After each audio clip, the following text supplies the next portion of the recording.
আসসালামু আলাইকুম ওয়া রাহমাতুল্লাহি ওয়া বারাকাতুহু। সুপ্রিয় দর্শক, দেশে এবং প্রবাসে যে যেখান থেকে ভিডিও শুনছেন এবং দেখছেন, প্রত্যেককে জানাই আন্তরিক শ্রদ্ধা ও শুভেচ্ছা। সম্মানিত সুধী, সম্প্রতি আমরা একটি ভিডিও দেখেছি যে তিনজন মুসলমান ছোট ছোট বাচ্চা, তাদেরকে বেধড়ক মারধর করা হচ্ছে, তাদেরকে কিল ঘুষি চর থাপ্পড় মারা হচ্ছে। কেন? এক শ্রেণীর অসাধু মানুষ তাদেরকে মারধর করে তাদেরকে বলছে, বল জয় শ্রীরাম, বল জয় শ্রীরাম, বল জয় শ্রীরাম। এরকম করে তাদের মারধর করা হচ্ছে।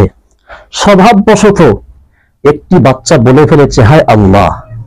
আমরা হায় আল্লাহ বলি না স্বভাববশত? যখন কোনো কষ্ট হয়, যখন কোনো বিপদ আসে, তখন তো আমরা হায় আল্লাহ বলে ফেলি। তো ছোট্ট বাচ্চা, মুসলমান বাচ্চা, স্বভাববশত হায় আল্লাহ বলে ফেলেছে।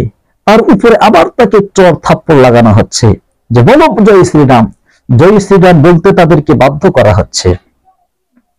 আবার যারা ওই অত্যাচার চালিয়েছে, যারা মারধর করেছে, তারা আবার ভিডিও করে তারা নিজেরাই ওই ভিডিওটি আবার ভাইরাল করে দিয়েছে। মনে রাখবেন, ভারতবর্ষের জমিনে আজ পর্যন্ত এমন ঘটনা দেখানো যাবে না, কারোর কাছে প্রমাণ দেখাতে পারবে না কেউ যে ভারতবর্ষের জমিনে মুসলমান ছেলেরা জড়ো হয়ে আর রাস্তায় কোনো হিন্দু ভাইয়ের জামার কলাপ ধরে পড়েছে যে বড় আল্লাহু আকবার, বলতেই হবে আল্লাহু আকবার। এমন কোন প্রুফ কেউ দেখাতে পারবে না এই ভারতবর্ষের জমিনে। কিন্তু আমরা দেখেছি যে কিছু এক শ্রেণীর অসাধু মানুষ মুসলমান ছেলেদেরকে রাস্তায় ধরে জামার কলাপ ধরে তারা বলেছে যে জয় শ্রীরাম তোমাকে বলতে হবে, এমন বাধ্য করেছে। এটা আমরা দেখেছি। শুধু তাই নয়, মুম্বাইয়ের জমিনে একটি ঘটনা ঘটেছে। একজন দাড়িওয়ালা চাচা ডিব্বা করে কিছু খাসির মাংস নিয়ে লোকাল ট্রেনে করে যাচ্ছে। যাবে কোথায়? তার মেয়ের বাড়ি যাবে। তো এই ট্রেনের মধ্যে এক শ্রেণীর অসাধু মানুষ, তারা ওই চাচাকে বলছে, তুমি এই ডিব্বার মধ্যে তুমি গরু মাংস নিয়ে যাচ্ছ। এই বলে একজন মুরব্বী চাচা তাকে থাপ্পড় মেরেছে, তার সঙ্গে নোংরা ব্যবহার করেছে, থাপ্পড় মেরে তার চোখ লাল করে দিয়েছে। মুম্বাইয়ের জমিনে ঘটেছে এই ঘটনা। ওই সমস্ত ভাইদেরকে বলবো, অন্ধভক্ত, তোমরা রামজির জীবনী তোমরা পড়বে, রামজির ইতিহাস তোমরা পড়বে।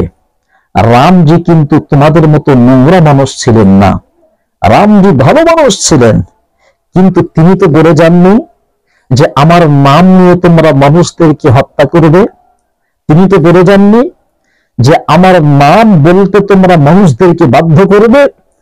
তোমাদের বর্তমান যে চরিত্র তোমরা দেখাচ্ছ, রামজি তো লজ্জা পেয়ে যাবে। এগুলো করা ঠিক নয়। ইসলাম হলো লা ইকরাহা ফিদ্দিন। অন্য ধর্মের উপরে, দিনের উপরে কোনো জবরদস্তি করা যাবে না। লাকুম দীনুকুম ওয়ালিয়া দীন। তোমার ধর্ম তোমার কাছে, আমার ধর্ম আমার কাছে। তো যে ভিডিও আমরা দেখলাম, এটা খুব নেক্কারজনক ঘটনা, খুব নেক্কারজনক বিষয়। এর আমরা নিন্দা জানাচ্ছি। ভালো থাকবেন, সুস্থ থাকবেন। আসসালামু আলাইকুম ওয়া রাহমাতুল্লাহি ওয়া বারাকাতুহু।